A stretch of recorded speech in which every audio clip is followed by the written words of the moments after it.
السلام علیکم محترم ناظرین و سامعین، آپ دیکھ رہے ہیں نور الچراغ۔ الحمدللہ رب العالمین، ایاک نعبد و ایاک نستعین۔ آج کی ویڈیو میں آپ کو بتاؤں گی، اگر یورین بند ہو جائے، گردے میں یا مثانے میں پتھری ہو جائے تو آپ مندرجہ ذیل یہ دعا پڑھیں، انشاءاللہ عز و جل اللہ کے فضل سے یہ تکلیف دور ہو جائے گی۔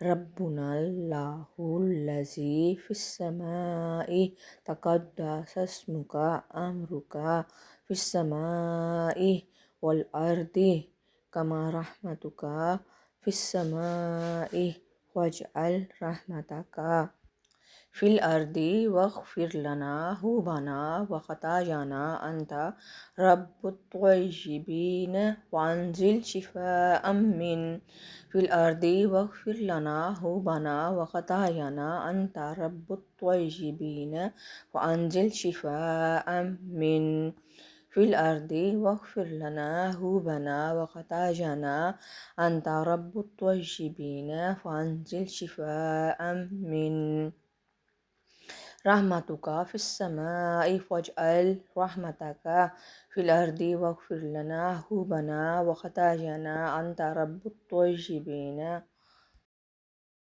کسی کو خارش ہو جائے، جلدی امراض ہو جائیں تو مندرجہ ذیل آیت کو پڑھ کر دم کریں، انشاءاللہ تعالیٰ 7 دن میں افاقہ ہوگا۔